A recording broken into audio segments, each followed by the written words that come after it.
Now, we all hope that we're through the worst of the pandemic by now, but going back to normal means different things to different people. For some people who've struggled during this time, the idea of returning to normality may feel impossible, while others will want to move on with their lives and try to forget. How do we strike a balance between these different ways of coping? I'm joined now by Vernon OBE from the Majonzi Fund and Fran Hall from COVID-19 Bereaved Families for Justice. Fran, you were involved in setting up the National COVID Memorial. Many of us will have seen this. It's a beautiful pink wall along the embankment of the River Thames. Can you talk us a little bit of how it's come to be this beautiful monument that it is today? Yeah, so the campaign group that I'm part of, the Bereaved Families for Justice group, they put an invitation out in March saying if you live near London and you'd like to be part of an artistic memorial to commemorate the loss that we've suffered as a country, sign up. So I did. I had no idea what I was signing up for. But when they showed us an artist's impression of how the wall would look, I knew that this was going to be something really special. And so we started painting on the 29th of March, a group of volunteers, all from bereaved families. We've all lost somebody to COVID. And then we put an invitation out for people to help us, and we had about 1,500 people volunteered to help. 10 days later, we'd finished, and we had one heart for every life that has been lost to COVID on the wall. And there were over 150,000, representing our fellow UK citizens who are dead. I know it means so much for those who have lost during this time. But for you, Fran, and being part of this, how do you think we can move forward from this? And if that is even possible? Yeah, I don't think we can move forward. I don't think we can put this behind us. We're still in the middle of it. There are still people dying every day. I'm sure that the government and the mainstream media would like to move on, but the reason the wall is there is because we cannot leave these people behind, and we cannot leave the bereaved families unacknowledged. The wall is a place of beauty, but it's also harrowing. It's just illustrative of the amount of grief that is being experienced behind closed doors around the country. And what the wall does is it's given people a place to come. It's given us a place to create a community. We can take our grief and our love there, but we can meet other people and we can be visible. And the problem with COVID is that it's impacting us all over the country. If we had 4 jumbo jets crashing every week for 18 months, that's how many people have died from COVID. But because it's happening separately, we're all separated, and the wall gives us a place where we can come together.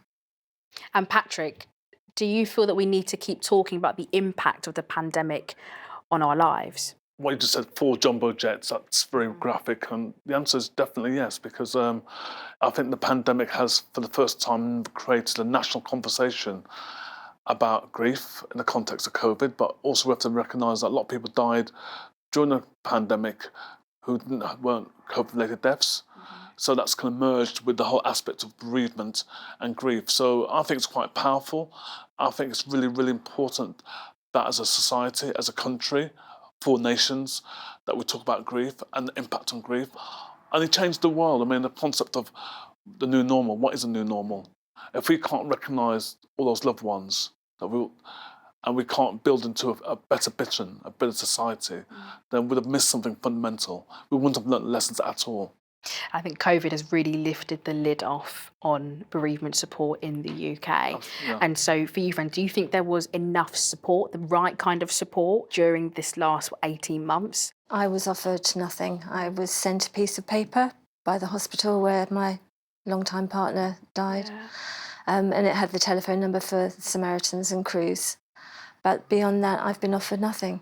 Absolutely nothing. I've had to find my own way of coping with a profound and really complicated grief, like so many other people. Yeah, I think you really hit with the complicated grief of it. We've been, for anyone who's lost through this last 18 months, we have lost our rituals and lost our tradition on how we grieve and how we support each other.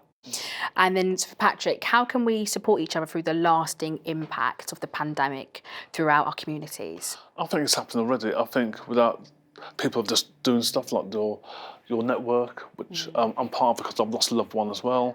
There's lots of networks, more and more people, a lot of faith groups are doing stuff, lots of community action. People are stepping into the breach, into the fore, and supporting people through this loss.